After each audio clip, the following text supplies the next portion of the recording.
आज पार्लियामेंट का दूसरा दिन बर्बाद हुआ।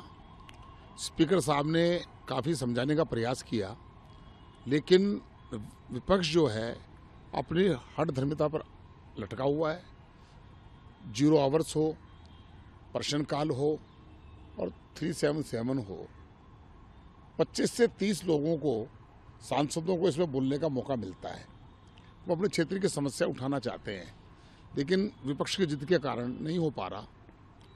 पूरे देश के पार्लियामेंट के मेंबर बड़ा इंतजार करके आते हैं कि हम अपनी समस्या उठाएंगे और देश हित के मुद्दों की चर्चा करेंगे।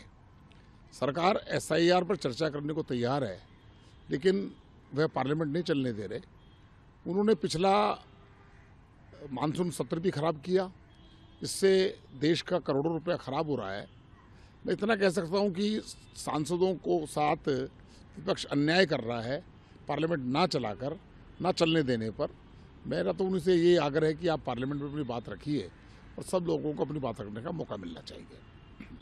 टाइमलाइन होती है, एक तरीका होता है, लेकिन अगर उसके हिसाब से नहीं चलेंगे तो किस तरीके से चलेगा? आज जब हम पार्लियामेंट में बैठे थे तो पार्लियामेंट 2 बजे तक स्थगित हुई। उससे पहले उन्होंने विपक्ष से आग्रह किया कि हम हर चर्चा पर तैयार हैं, लेकिन मुझे ऐसा लगता है कि विपक्ष इस बात में आमदा है कि सत्र को न चलने दिया जाए। और मुझे मालूम नहीं कि जब संसदीय कार्य मंत्री कह रहे हैं, लोकसभा स्पीकर कह रहे हैं, प्रधानमंत्री जी ने भी कल अपनी चर्चा में कहा कि आप अपनी हार और जीत को इससे मत देखिए, देश हित की बात यहाँ कीजिए।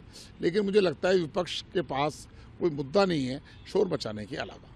नहीं होने दे रही। खड़गे साहब सरासर झूठ बोल रहे हैं। लोकसभा स्पीकर ने भी कहा है, मैं अगर लोकसभा की बात करूं, आज हमारे संसदीय कार्य मंत्री किरण जी ने भी कहा है, और उसके बाद चर्चा ना होने देना और शोर मचाना। चर्चा करने को कौन मना कर रहा? चर्चा कीजिए, चर्चा करके और फिर भाग जाते हैं, फिर पूरी बात सुनने को तैयार नहीं होते। तो ये इनका तरीका गलत है। आखिरी सवाल है, बिल्कुल शिवराज जी के बयान से मैं सहमत हूँ। बिल्कुल उनका राजनीतिक अनुभव जो बोल रहा है उन्होंने कहा है, और वास्तव में कांग्रेस का तो डाउनफॉल उस दिन हो गया था जब राहुल गांधी कांग्रेस के अध्यक्ष बने, और जितना बेड़ागर्क जो होना था, जो बचा था, वो अपोजिशन लीडर बने, उसके बाद हो गया। मुझे बड़ा ताज्जुब होता है कि किस प्रकार की बातें लोकसभा के अंदर और बाहर वो करते हैं, और बड़े सीनियर लोग जो राहुल गांधी से सीनियर हैं वह ना तो उनको समझा पाते हैं।